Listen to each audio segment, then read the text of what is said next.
우선 지난 4월 16일 그 진도에서 일어난 이 세월호 이 참사 사건은 그냥 단순한 사건으로 볼 수 없는 그래서 제가 트위터에도 이게 하나의 국난이다 이렇게 제가 표현을 했는데요. 정말 이렇게 무참하게 이 사고가 난 것은 우리 국민 전체에게 주는 하나의 그 역사적 경고가 아니냐 저는 그렇게 생각을 합니다.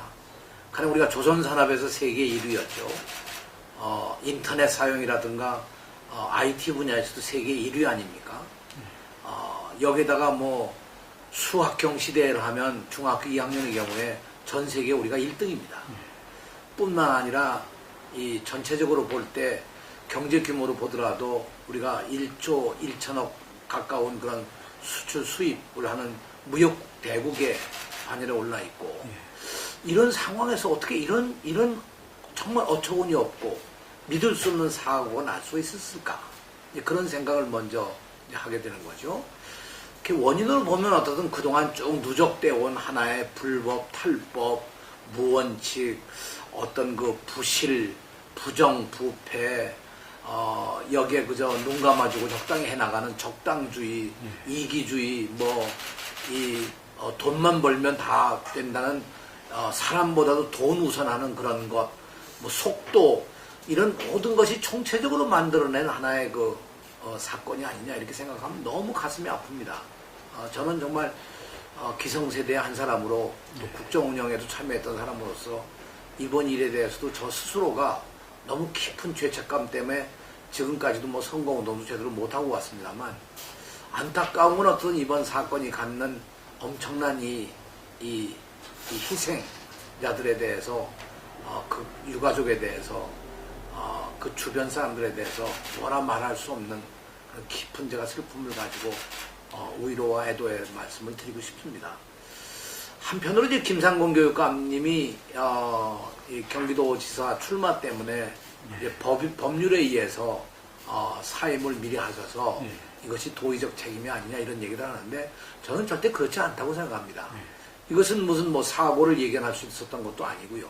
당연히 그 김상곤 교육감님이 성공적으로 이 교육감직을 마치시고 법에 의해서 사임을 하시고 더 큰 경기도 지사 선거에 나가신 것은 그동안 해온 교육 경력을 따라서 교육을 정말 제위치에 올려놓고 교육 자체를 제대로 하려면 역시 지방 광역자치단체장과 함께 이 호흡을 맞춰가야 한다는 뜻에서 저는 굉장히 좋은 결심을 하셨다고 생각해요.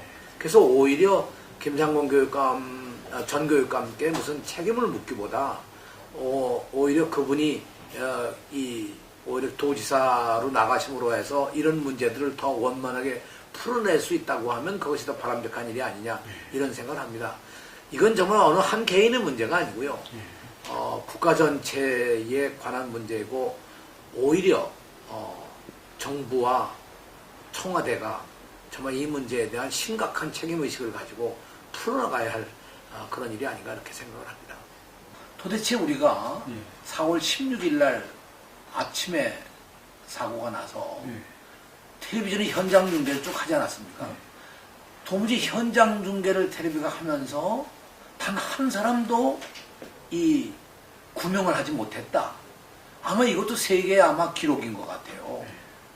가만히 이제 아직 확실히 알 수는 없습니다만 그동안 언론 보도에 나온 것을 보면 정부의 무능함 또 이것이 정부 쪽의 무능함 정도를 넘어서 이권 관계가 개입돼 가지고 오히려 구할 수 있는 사람들을 구하지 못했다고 하는 것. 여기에 더 나아가서 전혀 체계에 있는 이 구조가 아니었다고 하는 것. 이거는 완전히 무정부 상태였던 거죠. 그래서 이런 면으로 보면 우리가 재난구조에 무슨 매뉴얼이 잘 안 됐다, 시스템이 안 돼 있다, 이런 얘기를 떠나서 기본적으로 정부가 해낼 수 있는 그런 책임 있는 역할을 제대로 못했다고 하는 것. 이건 정말 규명이 돼야 될 일이 아니냐는 생각이고요. 어떤 사람들은 이것에 대해서 하여튼 우리나라가 어쩌다가 이렇게 기본이 다 무너지고 원칙이 다 사라진 나라가 됐느냐. 이런 얘기들도 하는데요. 정말 저는 이런 면에서 우리가 총체적으로 책임 있는 자세를 가지고 이 문제를 풀어나가지 않으면 앞으로 미래가 더 위험스러운 것이 아니냐는 그런 생각이 들고 이번 이 희생자들의 희생을 그래도 역사에 조금 더 가치 있는 희생으로 한다고 하면 이분들이 정말 못다 핀 꿈을 바다에서 저렇게 수장해 버린 것에 대해서 오히려 정말로 혁신을 하고 교육도 혁신하고 정부도 혁신을 하고 사회도 정말 혁신을 해서 새로운 사회를 만들어 나가는 것 그것이 우리들에게 주어진 책임이라고 저는 그렇게 믿습니다. 사람이 살면서 여러 가지 경험을 합니다만 저는 정말 이 역사와 이 사회가 우리에게 무엇을 요구하고 있느냐 하는 걸 늘 좀 생각하면서 지내왔습니다. 사실 제가 성직자가 될 때가 막 유신 시대가 열리던 1972년이었습니다. 그래서 그때 그 유신 시대를 맞으면서 제가 성직자가 된다고 하는 것 이건 정말 대단히 중요한 하나의 역사의 부르심이 아니냐 그때 그런 생각을 했었고요. 그 다음에 대학을 만들 때는 그 전두환 정권이 들어서 가지고 이 성공의 성미카엘 신학원이라고 하는 이 대학원 과정에 성직자를 양성하는 신학 과정이 뭐 정부의 인가가 안 된 학교라고 해서 무차별적으로 이 폐교를 당했습니다. 그러고 나서 이것을 대학을 만들지 않으면 안 된다는 현실적 요구가 있어가지고 그때 이제 그 대학을 만들면서 성공회 대학을 만드는 과정에 참여를 하게 됐죠.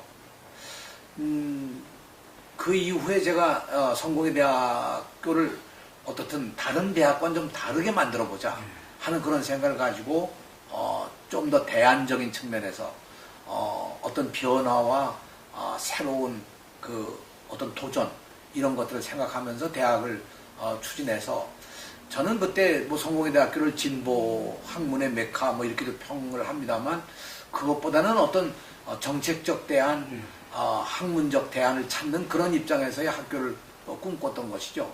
그리고 제일 중요한 게 역시 학생 중심의 대학을 만들어 보자. 우리가 흔히 대학 하면 교수와 학문만 있는데 교수와 학문이 있다 하더라도 학생이 성공적으로 못하면 그 소용이 없지 않습니까? 결국 교육기관이라고 하는 것은 학생들로 하여금 새로운 어떤 경험을 쌓고 나오는 가장 그것이 중요한 일이기 때문에 저는 학생 중심의 대학을 한번 만들어 보자. 그때 그게 이제 꿈이었고요. 또 한 가지는 제가 이제 그러다가 아시는 바와 같이 1998년 이 IMF 경제 위기가 닥쳐오지 않았습니까? 이때 김대중 대통령께서 집권하시자마자 바로 그런 어려움을 겪으시게 됐는데 그때 김대중 대통령께서 저를 부르셔서 좀 간곡히 얘기하신 것이 당신을 좀 도와서 정치에 좀 기여를 했으면 좋겠다. 아마 그때 그것이 그 성공회 대학교를 제가 성공적으로 만들어 놓으면서 정말 그 무에서 유를 만든 아주 작은 이름 없는 학교를 정말 꽤 이 사회적인 아주 그 주목을 할 만한 그런 학교로 만들어 놓은 거에 대한 평가를 하셨는지 모르겠습니다만 역시 그 위기 탈출이라고 할까 그런 면에서 저를 아마 생각하셨던 것 같아요. 왜냐면 성직도 경험을 했고 교육도 경험을 했고 했기 때문에 그래서 그때 제가 이제 결국 그 IMF 경제 위기 때 김대중 대통령님을 도와서 정계 입신을 하게 되고 후에 저 통일부 장관 된 것도 북한에서 그 2006년 10월 9일 핵실험하면서 남북관계가 완전히 뭐 파탄이 되고 절망적인 상황에서 노무현 대통령께서 저를 또 부르셔가지고 통일부 장관을 좀 했으면 좋겠다. 그래서 그때도 전 이게 내가 운명인가? 어떻게 이렇게 어려울 때만 이런 걸 감당하게 되나? 그래서 사실 주변에서요 통일부 장관 간다는 건 많이 말렸습니다 그때. 왜냐면 가봤자 지금 남북관계 파탄에서 무슨 일을 할 거냐. 그러니 그 차라리 그만둬라. 그런 얘기도 들으면서 제가 그래도 그게 아니지 않느냐 하고 생각을 들었는데 이번에는 이제 경기도에 이 김상곤 교육감께서 벼랑간에 정말 뜻을 세우셔가지고 경기도지사에 도전을 하시면서 경기도 교육감 자리가 비지 않았습니까? 이 자리가 비면서 여러 학부모 단체와 교육단체가 저한테 와서 얘기하는 것이 경기도 교육의 위기입니다. 그게 왜 위기냐? 그것이 교육감이 해오한 해오신 그 혁신교육, 혁신학교라고 하는 것이 경기도의 하나의 교육에 새로운 바람을 일으켰는데 특히 학생과 교사와 학부모가 교육에 대한 만족도가 90%가 넘어가는 그런 아주 획기적인 변화를 가져왔는데 이 변화를 이어가지 않으면 안 되는데 이걸 지금 이어갈 사람이 없지 않느냐. 여기에 역시 그 국가 경륜도 있고 이런 위기를 넘길 수 있는 역량이 있는 사람이 오지 않으면 이건 해내기가 상당히 어렵지 않겠느냐. 후보는 여러 명이 있지만 그 학부모들이나 교사들 또 교육단체가 보기에는 지금 이래가지고는 안 된다. 이건 비상시국이다. 뭐 이런 얘기들을 하시더라고요. 더군다나 이제 학생 인권조례도 그렇고 김상곤 교육감님이 해오셨던 그 민주시민교육 같은 것도 그렇고 되게 이렇게 새롭게 시도했던 이런 것들이 뭔가 결실도 내지 못한 채 무너지면 정말 앞으로 이 경기교육이 아니라 대한민국 교육의 위기가 아니냐. 그러니 당신이 와서 좀 맡아줘야 되겠다. 참 고심을 많이 했어요. 왜냐면 제가 벌써 대학도 정년 퇴임을 하고 뭐 지금은 성공회대학교 석조교수로 여전히 강의는 제가 하고 있습니다만 현장에서 이미 떠나 있었고 경기도 교육에는 엄청난 교육을 만든다는 게 과연 이게 가능한 일이냐 하는 고민도 하다가 결국 제가 그렇게 필요로 하다면 학부모들과 학생들과 교육단체의 뜻에 따르는 것도 내 뜻이 아닐까. 사실 제가 그렇게 해서 그 어떤 의미에서 보면 이걸 역사의 부름이다. 사회가 나를 필요로 하는 하나의 과제가 아닐까. 그런 생각을 하면서 감히 나서게 됐죠. 근데 제일 이제 중요한 것이 이 교육에 있어서 교육은 학생과 선생님 사이에 이루어지는 하나의 과정 아니겠습니까? 그래서 가르치는 선생님은 학생에게 꿈과 희망과 미래를 보여주는 것이고 학생은 또 겸손하게 어떤 진리에 접근하고 그 진실을 알면서 기쁨을 느끼고 행복해하는 그런 이제 과정이라고 본다고 하면 저는 그동안에 본 것 가운데 혁신학교라고 하는 것, 혁신교육이라고 하는 것이 가져온 가장 중요한 하나의 변화의 그 핵심은 교사와 학생과의 관계가 새로워진 겁니다. 이제까지 무슨 뭐 이 주입식으로 가르치고 배우고 하는 그런 관계가 아니고 함께 교육을 만들어가는 것. 학생들로 하여금 뭔가 배우는 데 대한 보람을 느낄 수 있고 행복감을 느낄 수 있도록 만들어주는 것. 그리고 더 나아가서 교사가 학생과 이런 얘기하면 뭐하지만 이 상하 관계가 아니고 정말 이 수평적인 관계에서 함께 서로 뜻을 나누고 생각을 나누고 그리고 함께 생활하면서 일종의 교육의 문화 자체를 바꿔내는 것이 혁신교육이 아니었느냐 이렇게 생각을 합니다. 그런 면에서 이걸 반드시 우리가 성공시켜 나가야 된다는 것이죠. 새로운 모델은 아닙니다. 그러나 교육의 본질을 찾은 거죠. 그래서 나는 이 본질을 찾은 것이 대단히 중요한 일이라고 그렇게 저는 생각을 합니다. 그런 데면서 저는 학생들을 행복하게 만들어주는 것, 그것이 교육의 가장 중요한 하나의 열쇠고 그 행복을 만들어주는 것으로 끝나지 않고 그걸 통해서 내일의 성공을 만들어갈 수 있도록 하는 것, 그것이 교육의 목표 아니겠습니까? 그런 점에서 저는 경기교육감이 만일 된다고 하면 이런 점에서 교육의 새로운 교육의 방법, 교육의 문화, 교육의 환경을 만들어가겠다는 것이 이제 하나의 그 주된 관점이고요. 두 번째로는 정말 이 경기도 교육이라고 하는 걸 와서 보니까 뭐 굉장히 방대한 겁니다. 예산도 지금 현재 11조 한 2천억 되고요. 근데 뭐 2015년 되게 되면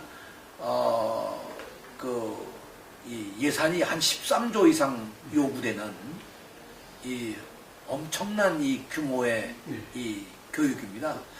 전국의 학생 수의 26%가 경기도의 학생이고요. 전국의 교사의 24%가 경기도에서 일하시고 있습니다. 학교로만 해도 4,400개가 넘는 그런 방대한 규모거든요.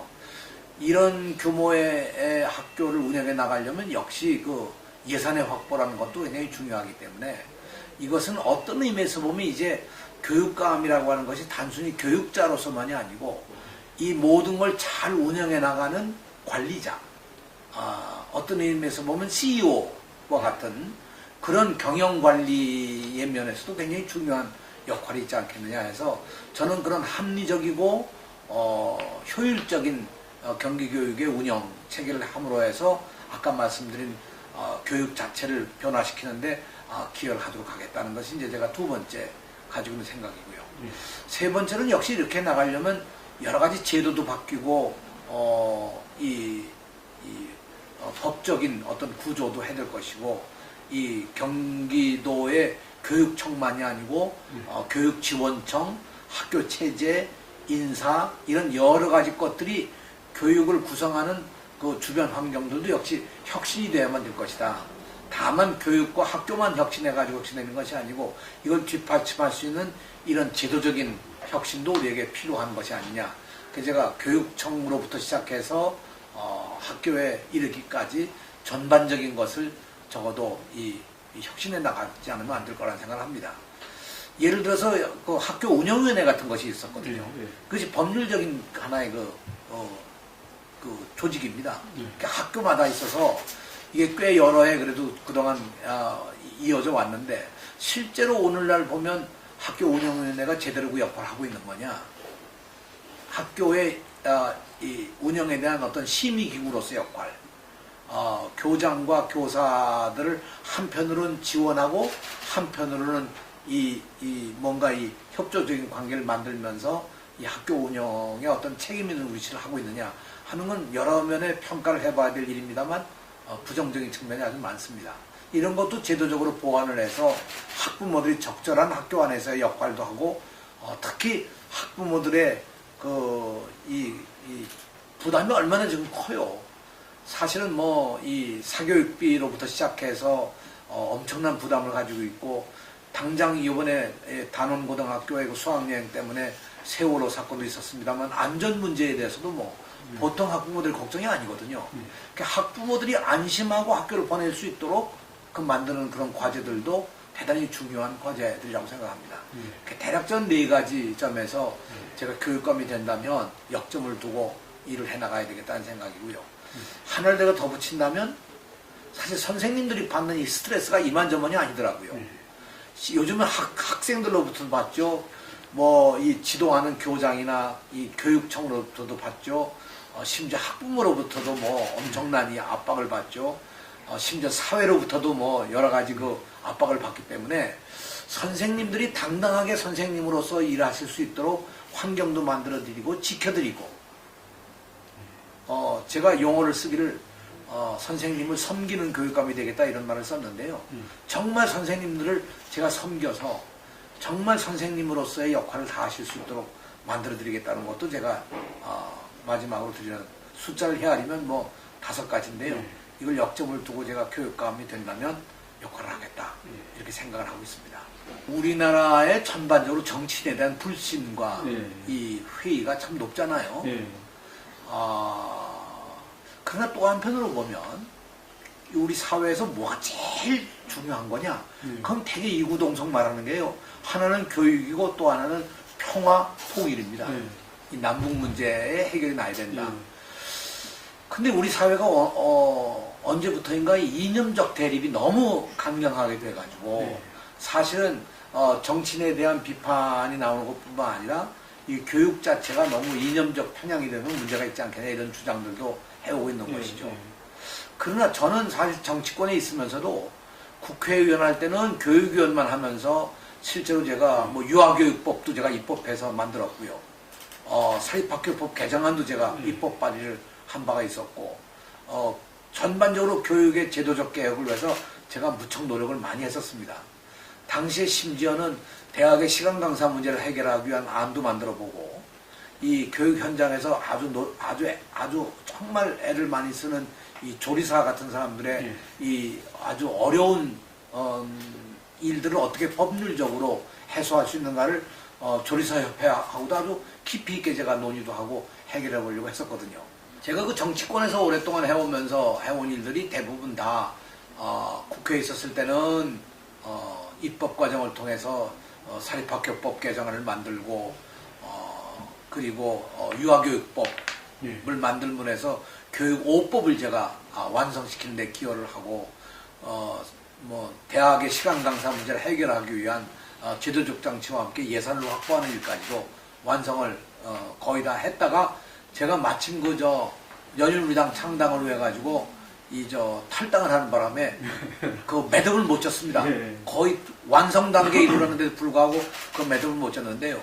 당시 돌이켜보면 이 시간 강사 당시에 한 10,000명 정도를 정부가 2분의 1, 대학이 2분의 1 정도를 이 부담을 해서 정말 시간 강사가 아니고 정기주입하자. 오늘날로 얘기하면 일종의 무기계약 같은 그런 형식의 해서 열린 이 교육시장을 만들어서 이분들이 마음 놓고 연구도 하고 교육도 할 수 있도록 해서 10,000명의 시간 강사를 정기적으로 만들자. 이 안을 했다가만 제가 그 탈당하는 바람에 매듭을 못 진 바도 있었습니다. 그리고 제가 매듭을 또 하나 못 진 것은 역시 조리사들처럼 단체 급식을 하면서 사실 제일 고생한 분들이 조리사들입니다. 지금도 이 조리사들이나 조리실무사 이런 분들이 다 현장에서 엄청난 고생을 하고요.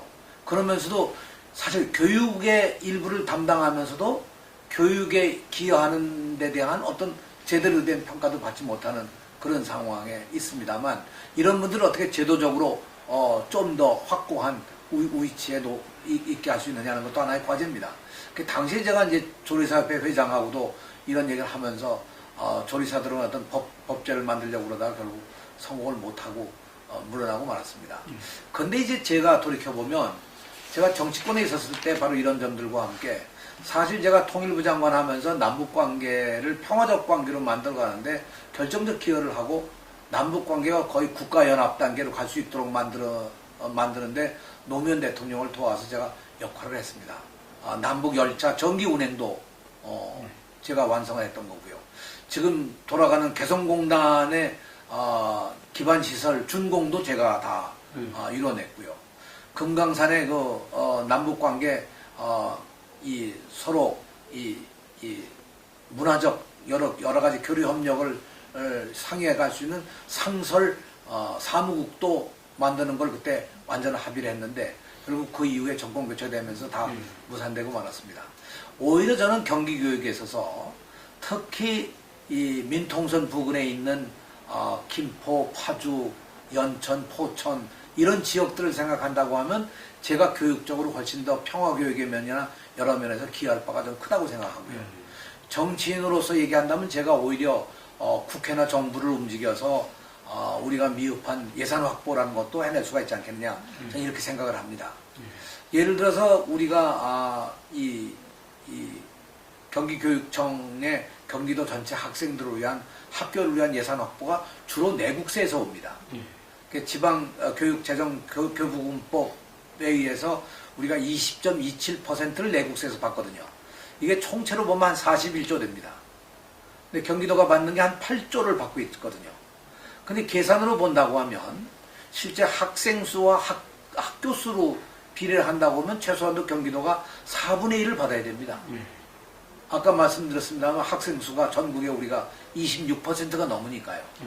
그러면 실제 우리가 한 10조를 받아야 되는데 지금 8조밖에 못 받고 있는 것도 사실 저는 불합리하다고 생각합니다. 그래서 이 내국세에서 받는 교부금을 할당의 기준도 저는 정부를 움직여서 적어도 이거 새롭게 합리적으로 바꿔야 된다는 생각이고요.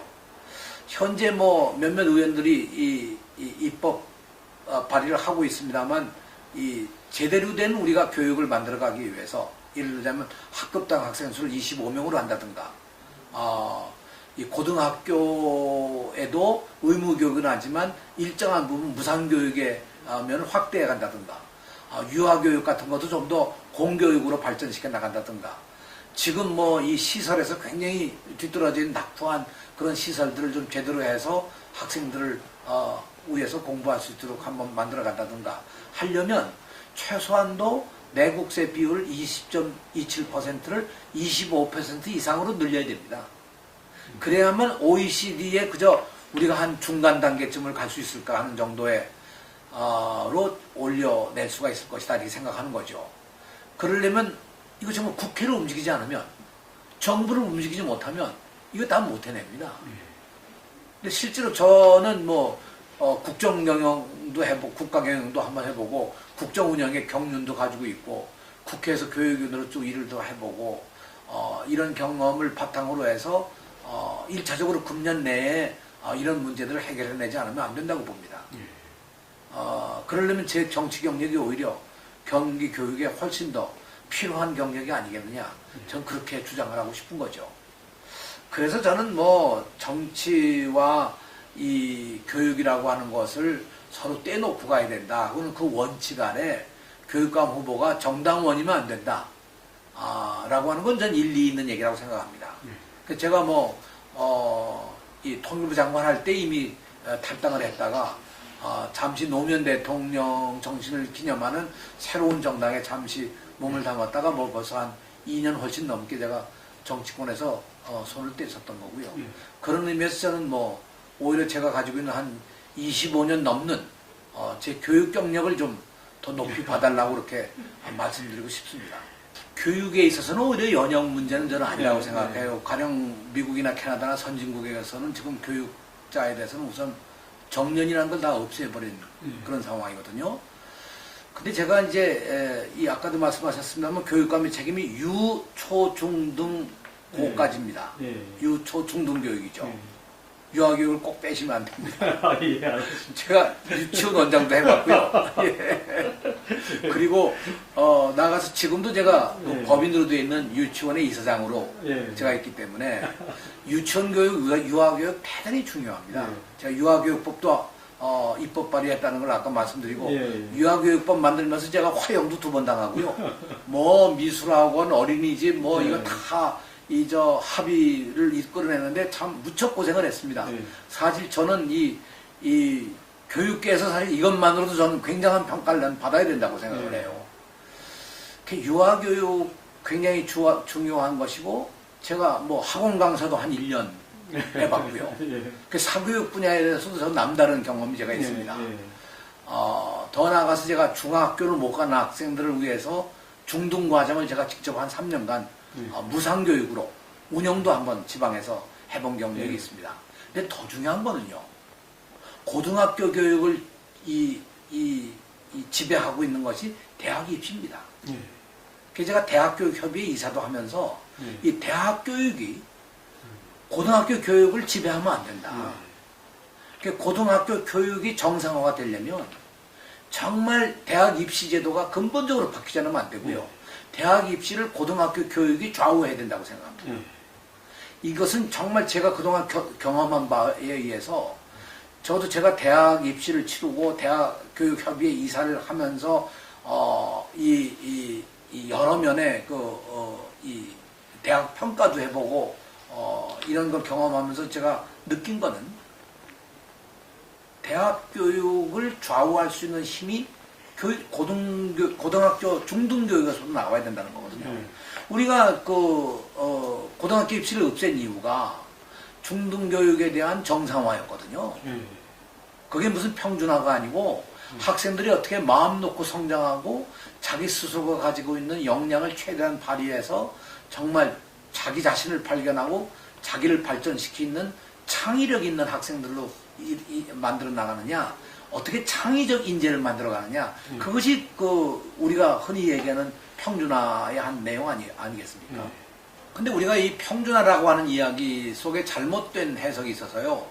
고등교육이 그러면 그 평준화에 따라서 정말 고등학교 와서 보다 더 폭넓은 인문학적 소양도 쌓고 정말 우리가 이 미래 사회에 대한 어떤 전망도 하는 그런 철학도 좀 공부를 하고 기능적인 측면보다도 세상을 좀 바라보고 세상에 대해서 어떻게 경영하며 살 것인가를 생각하면서 자기 자신을 스스로 만들어가는. 그래서 어떤 자기가 좋아하는 직업 분야가 있다면 그 직업 분야를 마음 놓고 만들어갈 수가 있고, 뭐 자기가 예체능계를 원한다면 예체능계를 공교육에서 해가지고 그대로 대학을 갈 수가 있고 할 수 있는 그런 과정이 지금 아니지 않습니까? 예를 들면 미술을 하려고 그러면 학교에서 미술 선생님한테 미술 배워가지고 미술장 못 갑니다. 학원을 가야 되는 거죠. 그러나 이것이 사실은 비정상인 거거든요.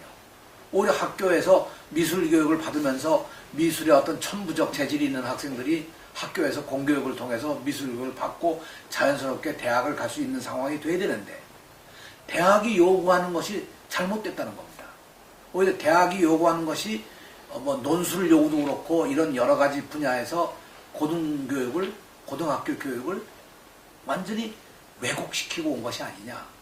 그래서 저는 논술 교육 같은 걸 충분히 고등학교 이 공교육 속에서 녹여낼 수 있다고 생각합니다. 그렇게 되면 나는 대학 입시를 적어도 변화시킬 수 있는 것이 아니냐. 그래서 오히려 대학을 경험한 사람이 오히려 저는 이 중등교육 분야를 충분히 개혁해 나갈 수가 있고 이것을 변화시켜 나갈 수 있다고 저는 생각합니다. 더군다나 그동안에 이 중등교육에 있어서 우리가 잘못되어 온 것이 선행교육과 함께 이 줄세우기 교육이었거든요. 이거 정말 이걸 타파하지 않으면요 교육의 미래가 없습니다. 결국 우리가 선행교육 금지법 같은 것도 만들었습니다만 이게 법률과 제도로만 될 수 있는 것이 아니고 공교육을 정상화시키지 않으면 이 문제는 해결이 되지 않습니다. 우리가 외국 교육에 비해서 우리가 뒤떨어져 있는 가장 중요한 것이요 이 선행교육 때문에 문제가 있는 거거든요. 가령 우리가 중등교육에 있어서 가령 우리가 수학이라든가 과학교육에 있어서 전 세계보다 월등하게 앞서 있습니다. 전 세계 1등, 2등입니다. 이 수학교육과 이 과학교육에 있어서. 근데 이 학생들의 흥미도를 조사해보면 만족도와 흥미도를 조사해보면 전 세계 거의 꼴찌입니다. 왜 이럴까? 입시라는 걸 앞두고 강제적으로 교육을 시키니까 그 교육을 받는 거에 즐거움이 없는 거거든요. 그래서 이런 문제들을 해결하지 않으면 교육 전반에 개혁이 올 수가 없고 이것이 결국은 초중등교육, 유초중등교육을 제대로 끌고 갈 수가 없다는 거죠. 그런 의미에서 선행교육과 줄세기 교육을 없애고 자기가 잘할 수 있는 것, 어떤 의미에서 자기가 일생을 두고 내가 이 분야를 공부함으로써 남보다 더 우월하게 성공하는 삶을 살아보고 싶다. 그런 생각을 가질 수 있을 때 나는 교육이 성공할 수 있다고 생각해요. 그런 의미에서 오히려 제가 이 정치인으로서가 아니고 제가 가지고 있는 여러 가지 역량, 교육의 역량을 바탕으로 해서 경기교육에 새로운 면을 만들어갈 수가 있을 것이다. 저는 그렇게 확신을 합니다. 특히 제가 가지고 있는 아까 말씀드린 바와 같이 정치권에서 받은 경험만이 아니고 유치원 경험, 학원 강사의 경험, 이 무상 중등 교육을 한 경험, 대학 교육을 하면서 바라본 우리 평준화 교육을 갖고 있는 이 문제점, 선행교육의 과제 이런 것들을 종합적으로 풀어갈 수 있는 저는 제 경험과 이해가 충분히 있다고 생각하고 이걸 바탕으로 경기교육에 근본적인 변화를 가져올 수 있다고 저는 확신을 합니다. 아주 좋은 질문을 해주셨는데요. 제가 이제 영국, 캐나다, 미국 이쪽에 이제 교육 현장을 주로 경험을 했는데 가령 교육의 가장 중요한 것이 제가 다닌 토론토 대학교 같은 경우에 제가 다닌 트리니티 대학이 아주 전통적인 대학입니다. 이 대학은 하버드 대학과 영국의 케임브리지를 벤치마킹 한다고 해서 아주 그 좋은 점만 따서 만든 학교인데요. 지금도 교육에 굉장히 엄격합니다. 심지어 어느 정도 엄격하냐 하면요. 교수가 강의실에 들어갈 때 아카데믹 가운을 입고 들어가야 합니다. 학생들이 식당에 가서 식사를 할 때 아카데믹 가운을 입지 않으면 식당에 입장을 못 합니다. 그런 엄격성도 한편에 있고 또 한편은 굉장한 자율성. 그거는 컬리지가 다 일종의 학료고 그 학료를 통해서 아주 자율적으로 자기들이 만드는 자기들 나름대로의 대학 문화를 만들어 가거든요. 이 자율성이란 건 이루 말할 수가 없습니다. 뭐 파티도 하고 뭐도 하고 하는 것들이 다 이 열려진 정말 그 자율성이죠. 거기서 보게 되면 가장 중요한 교육의 내용이 뭐냐면 어떻게 서로 함께 공동체를 만들어가냐는 그 훈련입니다. 근데 그 훈련이요 강제로 교육을 통해서 만드는 것이 아니라 교육의 한 파트가 있다면 스스로 자기들이 그걸 만들어갈 수 있도록 그런 여백을 만들어주는 거죠.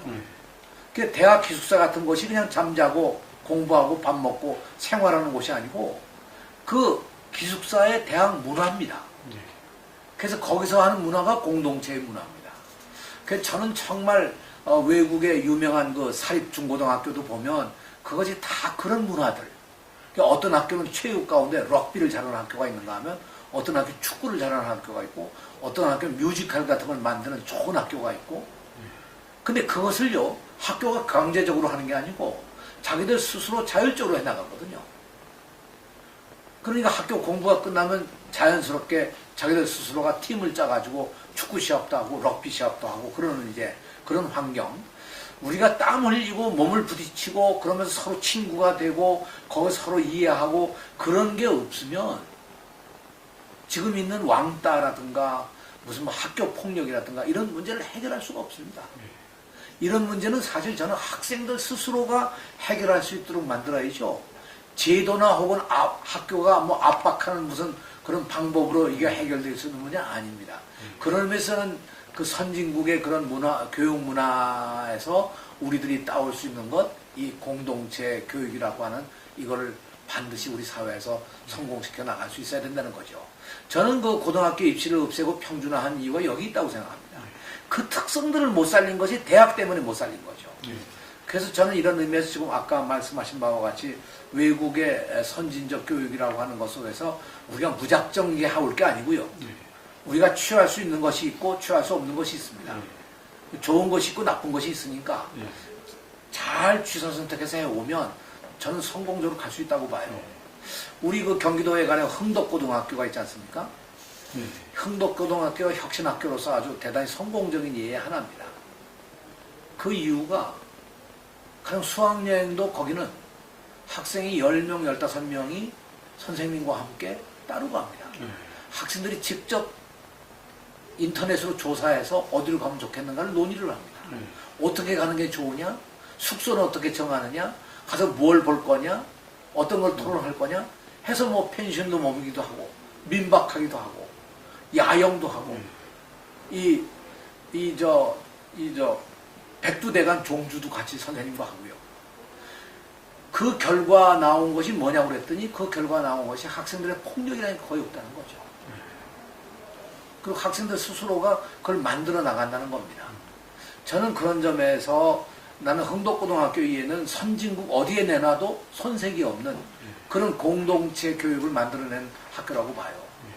요 근래에 가서 보니까 이 세월호 사태를 놓고 학생들이 직접 어떻게 우리가 이 대처할 거냐 하는 걸 학생총회가 전체가 모여서 워크숍 비슷하게 논의를 하고 있더라고요. 선생이 가서 만들어주는 거 아니고요.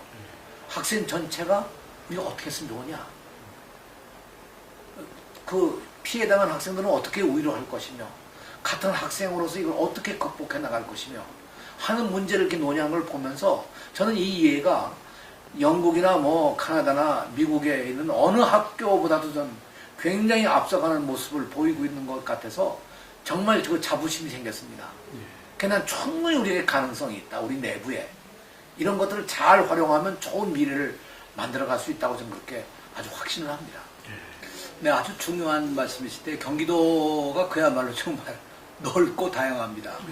인구도 뭐 1250만이 넘고 학생도 185만이 넘는 그런 엄청난 규모의 지역입니다.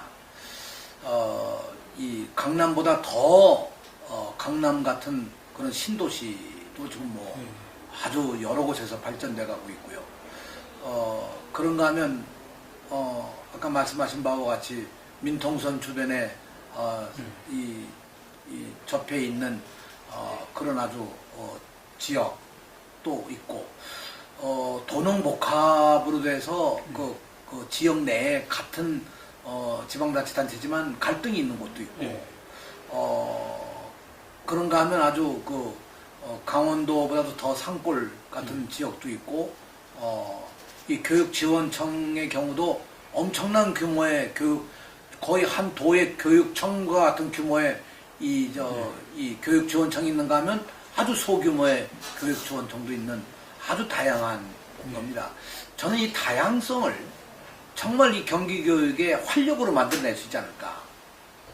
여러 가지 형태의 교육적 도전이 가능하다고 그렇게 봅니다.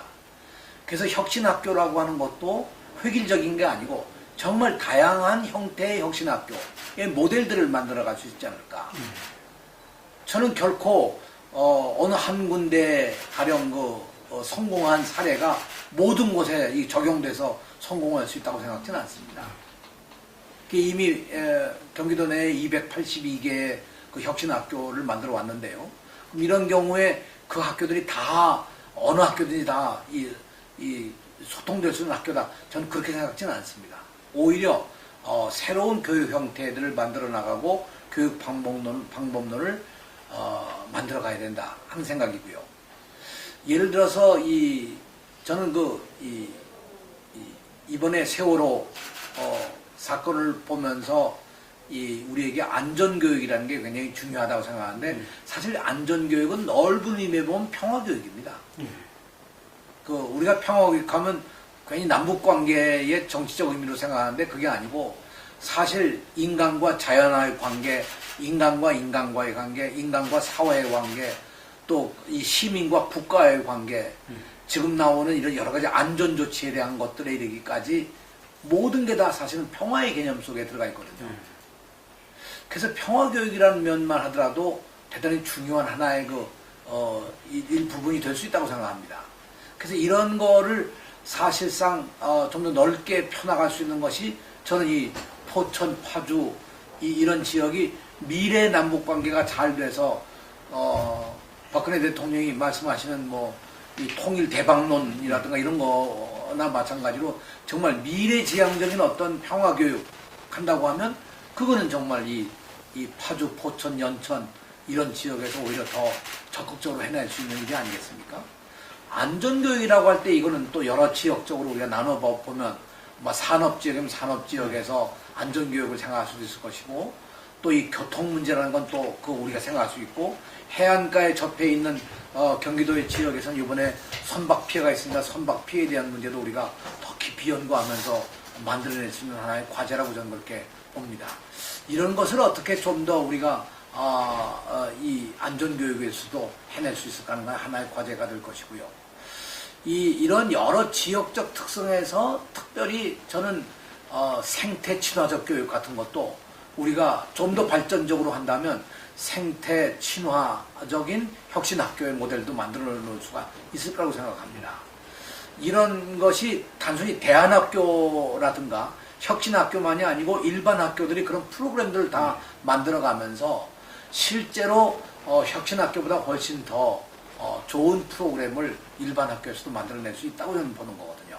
그것이 지역 특성에 따라서. 그래서 이런 걸 만들어 나가는 모체가 단순히 교장이나 혹은 교육청이나 혹은 교육지원청이나 이런 데가 아니고 우리 현장에서 학부모와 학생과 선생님들이 함께 고민하고 노력하면서 그 지역에서 가장 좋은 교육적 방법이 어떤 거냐, 교육의 틀이 뭐냐, 이런 것들을 만들어내야 되지 않을까, 이런 생각을 하는 거죠. 예를 들면 아마 협동조합 교육을 만들어낸 가령 스페인의 몬드라곤 같은 데도요, 아주 작은 도시입니다. 그 몬드라곤에서 그 지역적 특성을 가지고 만들어낸 것이 전 세계적인 협동조합 학교를 만들어낸 거거든요. 이태리의 볼로냐 같은 데도 마찬가지입니다. 영국의 맨체스터 같은 데가 마찬가지입니다. 그런 데가 다 그런 새로운 형태의 교육 형태를 만들어낸 것이 그 지역 특성에 따라서 자기들 나름대로 창의적으로 만들어낸 거라고 저는 평가를 합니다. 제가 우리나라의 협동조합이라는 거 한다면 그 모형을 나는 우리 농촌에 사는 그 장목반이나 두레, 혹은 과거의 그 개 이런 거거든요. 그게 다 그 문화 속에서 저절로 만들어진 것들인데 이런 것을 나는 교육 면에서 우리가 활성화시킨다고 하면 그것이 지역에 있는 시민사회단체, 그 지역에 있는 원로들, 혹은 거기에 교육단체, 학부모단체, 그리고 교사들의 모임, 그리고 학생들, 이런 사람들이 혼연일체가 돼가지고 우리 지역의 학교를 어떤 학교로 만들면 좋겠느냐 하는 것들을 연구한다면 그 힘이 모아진다면 정말 강력한 좋은 학교를 만들 수 있지 않을까. 이 남한산 초등학교가 우리가 거의 최초의 혁신학교라고 하는데 거기가 26명의 학생을 데리고 교사들이 새로운 방법론을 개발하면서 학부모와 함께 만들어낸 하나의 예거든요. 저는 그런 예들을 놓고 우리가 지역 중심의 하나의 특성화된 교육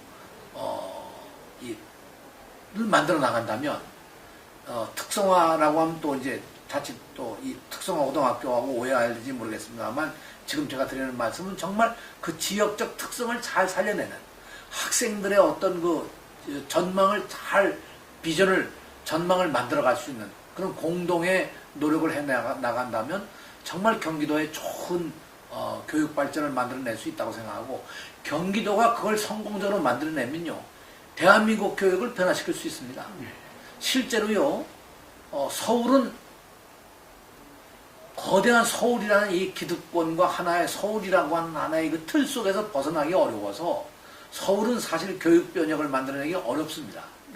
그러나 경기도는 하나의 틀 속에 있으면서 다양성을 가지고 있고 다양성의 여러 가지 창조적인 변화를 우리가 추구할 수 있기 때문에 경기도가 그걸 만들어낸다고 하면 대한민국 교육을 적어도 이끌어갈 수 있다는 생각이고요.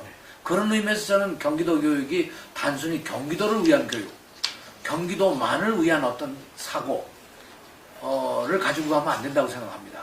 그러니까 어떤 사람은 저보고 경기도 교육을 네가 아느냐? 그래서 제가 경기도 교육이 아니라 우리가 세계 교육을 보면서 경기도 교육을 어떻게 변화시킬 것인가, 한국 교육의 현장을 보면서 경기도 교육이 어떻게 지도적 역할을 할 수 있는가, 이 생각하는 것이 훨씬 더 중요하다고 저는 그렇게 판단을 합니다.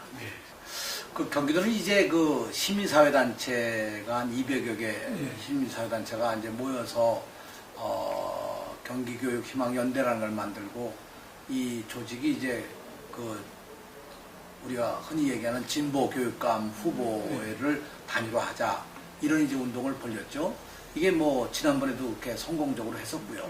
이번에도 추진하는 것이 뭐 자연스러운 일이었습니다. 근데 이 약간의 한계가 있어요. 시민단체가 하는데 첫째로는 이 경선을 관리하는데 정당 같으면 중앙선거관리위원회가 지원을 다 합니다. 근데 이것이 개인이기 때문에 중앙선관위가 전혀 지원을 안 해줍니다. 정당이 하는 것 같으면 단일화 과정이 선거법상 일정한 정도 열어주는 이 범위가 있는데 여기는 선거법상 아주 엄격하게 제약을 받아가지고 제대로 이 진행해 나가는 게 상당히 어렵습니다. 이런 이제 그 법률적 제도적인 한계를 무릅쓰고 이 시민사회단체가 단일화를 한다는 게 참 어려운 일이죠. 더구나 경기도는 얼마나 넓습니까? 31개 시군입니다. 거리도 뭐 보통 넓지는 않습니다. 서울 같으면 뭐 다 그냥 하나의 간단히 가까운 다 생활권이지만 여기는 뭐 어디는 한나절 하루 종일 걸려야 갔다 올 수 있는 그런 거리 아니겠습니까? 그래서 이런 여러 가지 어려움이 있는 데다가 시민사회단체가 이 투표소를 마련하고 뭐 투개표를 진행하려면 31군데 시군에 적어도 만들어야 되고 어떤 시는 하나 만들어가지고 안 되는 100만이 넘는 시가 여러 군데가 지금 있잖아요. 그런데 사실 한 100군데 만들어야 되는데 시민사회단체가 과연 그걸 관리해 나갈 수 있는 게 참 어려운 일이죠. 그래가지고 실제로 이 공정하게 관리해 나갈 수 있느냐는 것도 하나의 과제입니다. 그럼에도 불구하고 열심히들 해왔습니다, 지금까지. 근데 이번에는 아주 뭐 너무 열들이 나가지고 이 전교조 교사 출신의 또 교육위원을 오랫동안 하신 분이나 특수학교 교장을 하신 분도 있고 그래가지고 저까지 포함해서 아무튼 뭐 이런 교육계 경력들이 있는 분들이 나와서 그런지 모르지만 아주 그냥 그 선거인단 모집하는데 열이 나가지고요. 원래 당초에 모집한 게 거의 20만 명 정도를 모집했다가 이런저런 여러 가지 이제 뭐 검증을 해가지고 한 7만 명 정도가 빠지고 한 13만 명 정도가 지금 선거인단으로 확정이 된 걸로 알고 있습니다. 그래서 이런 과정이 올 때까지도 상당히 어렵게 진행이 돼 와서 저는 어떻든 어렵지만 시민사회단체가 명예를 걸고 이것을 반드시 성공적으로 명예롭게 잡음 없이 끝내야 된다. 저는 그런 생각을 지금도 가지고 있고요. 그렇게 될 수 있도록 노력을 하겠습니다. 다만 이것이 이제 잘못된 이 관점에서 진보, 보수 이렇게 보역으로 나누는 그런 그 경선으로 가는 건 난 처음부터 바람직하지가 않다고 그렇게 판단을 했어요. 지금 경기도에 13명의 교육감 후보가 나와서 언론이 나눠놓기를 9대4, 보수가 9명, 진보가 4명 이렇게 나눠놨는데요. 그건 언론이 그렇게 한 것이고, 실제로 이번에 한 것은 누가 민주적 교육을 하려고 하느냐, 누가 혁신 교육을 하려고 하느냐, 이런 데 적합한 시민 교육을 할 수 있는 사람이 누구냐, 이걸 이제 우리가 모집한 거거든요. 거기에 4명이 이제 응모해서 지금 진행을 하고 있는 중입니다. 그래서 저는 이것을 보역의 관점에서는 보지 않았으면 좋겠다. 저는 그런 생각이 하나 들고 싶은 말씀이고요. 두 번째는 이 4사람이 경선을 하면서 실제로는 경선을 하는 이유가 본선에서 이길 수 있는 사람을 뽑고자 하는 거 아니겠습니까? 그것도 넷이 힘을 합쳐서 누가 되든 한 사람을 뽑아서 이것을 축제같이 해가지고 본선에 가서 당선함으로써 이 우리가 뜻하는 민주주의와 이 혁신의 어떤 교육 이념을 이 관철시키자 뭐 이런 뜻이 있다고 하면 그런 면으로 이제 우리가 진행을 시켜 나가야 되고 후보들이 다 그런 마음을 가지고 경선에 임해야 된다고 저는 그렇게 생각을 합니다. 마지막으로 하나 더 말씀드린다고 하면 이번 경선을 통해서 결국은 우리 사회에 정말 바람직한 교육의 방향이 뭐냐 이런 걸 충분히 알리고 할 수 있어야 되는데 불행하게도 그런 과정을 난 못 가졌습니다. 우선 우리가 17일 날 정책 토론회를 하려고 하다가 16일 날 그만 16일 날 정책 토론을 하려고 하다가 16일 날 아침에 세월호 이 침몰 사고가 일어나면서 못했죠. 어쩌면 후보의 뜻이 뭐냐, 우리가 어떤 정책을 가지고 시민들에게 다가가야 되느냐, 이런 과정을 가지지 못한 채 기계적으로 사람을 뽑는, 선거인단이 나와서 사람 뽑는 이런 과정이 돼서 퍽 안타까운 과정입니다. 근데 그럼에도 불구하고 이번 기회에 경기교육을 좀 쇄신시킬 수 있도록 하기 위해서 정말 선거인단이 이 시대에 누가 적합한 거냐 하는 것을 잘 판단해서 선거인단이 임했으면, 이것이 단순히 그냥 선거인단을 모집해서 하나의 그 모집된 인원들이 그저 자기 좋아하는 사람을 찍는 이런 것이 아니고 미래지향적으로 올바른 교육을 경기도에 만들어내서 올바른 미래를 만들어갈 수 있는 그런 교육의 책임자를 뽑는 것, 그것이 이번 경선의 과정이 됐으면 좋겠다고 저는 그렇게 믿습니다. 조정희 후보는 저 다 대학 후배입니다. 네, 아주 오랜 후배인데요. 그리고 뭐 국회도 기수는 다르지만 국회에도 저보다 뒤에 들어오셔서 역할하시고, 개인적으로는 저는 사실 잘 모릅니다. 다만 저는 이번 선거가 어떤 이 보수든 진보든 할 거 없이 정말 치열한 이 정책 토론으로 가야 옳다고 생각을 합니다. 다만 저는 이 통일 정책도 그렇고 교육 정책도 그렇고 교육감이 누가 되느냐에 따라서 근본적으로 이 100% 그냥 바꿔버린다고 하면 결국 그 혼란은 학생들에게 고스란히 돌아가는 것이고 실제로 이 오히려 교육의 역효를 만드는 것이 아니냐 그렇게 생각합니다. 그런 의미에서 저는 이 교육에 있어서는 정책적으로 좀 일관성 있게 가는 것이 옳다는 생각이죠. 그래서 저는 누가 되든 이 김상곤 교육감이 했던 그 정책 가운데 가장 중요한 3가지, 하나 혁신학교와 혁신교육이라고 하는 것, 이것이 이제까지의 교육 방법론을 바꾸고 학부모, 학생과 그리고 선생님들이 모두 만족해하는, 거의 이게 처음입니다. 우리나라 교육 역사에서. 그럼 학생들이 행복해하고 학생들이 만족하면 그건 지켜줘야 되는 거죠. 어떤 방법으로든. 오히려 제가 만난 여러 학부모들이나 학교에서는 교장이 바뀌거나 선생님이 이 전보가 되더라도 이 혁신학교, 혁신교육이 계속될 수 있도록 좀 해달라.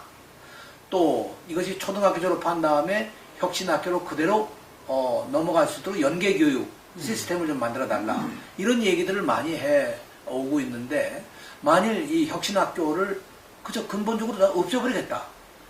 심지어 몇몇 분들은 혁신학교를 없애는 것이 혁신이다. 뭐 이런 얘기도 막 하는 분이 있는데, 이건 저는 학생들을 위해서 절대 이러면 안 된다는 생각입니다. 두 번째로는 학생 인권 조례 같은 경우는 내용상에 여러 가지 문제가 있습니다. 시행하면서 여러 가지 오류도 는 있었다고 생각합니다. 그러나 근본적으로 보면 학생을 단순한 아이 또는 배우는 학생이 아니고 하나의 인격체로 보면서 이 시대에 이 사람들 미래 세대가 어떻게 커가야 하느냐 하는 것들을 바로잡아주기 위한 하나의 그 중요한 제시를 해준 거거든요. 저는 선생님들이 가령 학생들한테 교실에서 뭐 모욕을 당한다든가 수업 방해를 받는다든가 선생님들을 선생님으로 알아보지 않고 뭐 폭언을 한다든가 심지어 폭력을 저지른다든가 하는 것은 교육적 방법으로 단호하게 그건 우리가 뭐라고 할까 바로 잡아야 될 과제라고 생각합니다. 저는 그런 일들은 반드시 이제 교육감이 된다면 바로 잡을 겁니다. 그럼에도 불구하고 학생 인권조례가 처음으로 학생을 하나의 인격체로 보면서 스스로 그런 일들을 해나갈 수 있도록 만들어 놓은 하나의 그 틀이기 때문에 잘 운영을 한다고 하면 오히려 학교 폭력이나 이런 모든 문제들을 해결할 수 있는 길이 된다고 생각해요. 더 나아가서 저는 민주시민교육 같은 경우는 제대로 이걸 했다고 하면 제대로 이것이 전 사회적으로 이것이 교육의 효과가 퍼져나갔었다면 세월호와 같은 이런 엄청난 국난적 사건은 방지할 수 있었다고 생각합니다. 이런 점에서 민주시민교육이라는 것도 굉장히 중요한 것이죠.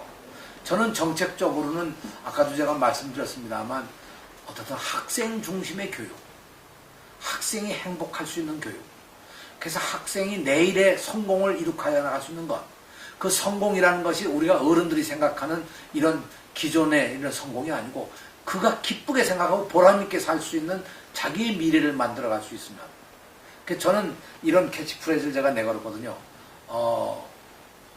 오늘 행복한 아이가 내일 성공합니다. 이 이야기 속에서 제가 내걸은 하나의 그 가장 중요한 의미는 어디에 있냐 할 것 같으면 오늘 행복한 아이가 내일 성공합니다. 이렇게 제가 내걸은 이 표제 속에서는 결국 오늘의 교육이라고 하는 것을 어떻게 변화시켜 나가야 될 것인가 하는 것을 포괄적으로 설명하고 있는 것이죠. 행복한 교육 시켜야 됩니다. 그러기 위해서 저는 이 교육엔 정말 진보 보수가 없고요. 이걸 오히려 보수란 이름으로 과거의 교육 정책을 그저 근본적으로 부정해낸다고 하면 그건 비교육적이고 반교육적이라고 생각합니다. 그 4월 초파일을 맞아서 그 용주사의 이 정호 주지스님이 그 법어를 말씀하시면서 그 슬픔이라는 걸 우리가 이겨낼 수 있도록 만들어야 그 슬픔을 만든 그 희생자들도 그 슬픔에서 벗어날 수 있지 않겠느냐. 그런 말씀을 하시는 걸 내가 들으면서 참 의미 있는 말씀이라고 생각을 했어요. 지금 이 엄청난 이 세월호 희생을 당한 학부모나 이 학생들, 그리고 단원학교 선생님들, 그리고 심지어 이 구조를 하다가 이 생명을 잃은 그 잠수사들, 엄청난 사람들이 정말 아픔을 겪고 있는 거 아니겠습니까? 이런 아픔을 이겨내고 이런 슬픔을 극복해 나가는 것이 오히려 희생당한 사람들을 정말 돕는 길이기도 하다고 생각합니다. 언제까지 눈물만 흘리고 있다고 문제가 해결되는 일은 아니니까요. 그런 의미에서 이번에 이 6.4 지방선거에서 특히 경기도의 교육감 선거라는 건 대단히 중요하다고 생각합니다. 이 근본적으로 교육의 틀, 교육의 가치, 그리고 교육의 방법, 그걸 통해서 정말 이번 같은 이런 대형 사고가 일어나지 않도록 어떻게 안전교육을 담보해내고 그리고 평화로운 사회를 만들어갈 수 있고, 그리고 학생들 누구나가 다 행복한 학교 생활을 할 수 있도록 만들어가는 그런 교육을 이행해 갈 수 있는 그런 교육감을 뽑고, 그런 교육감에게 그런 책임을 우리 시민들이 넘겨준다면 그것이 미래를 만들어가는 길이 아닐까, 그런 생각이고요. 저는 정말 제가 일생을 살아오면서 한편으로는 성직자로, 또 한편으로는 교육자로, 사실 교육자로 살아온 게 제가 제일 깁니다.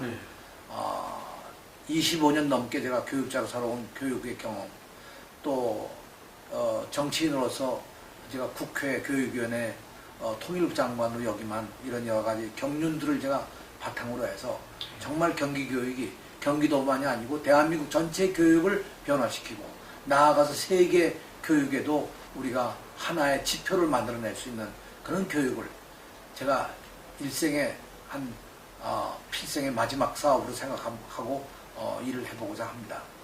기회를 주신다면 하여튼 그런 혼신의 힘을 다해서 그런 일들을 감당해 나갈 각오입니다. 저보고 뭐 나이가 많으니까 제대로 해내겠느냐 이런 얘기도 합니다만 이게 좀 작년 12월에 저희가 성공회 대학교 이제 교직원 다 이제 전원 이 건강검진을 받잖아요.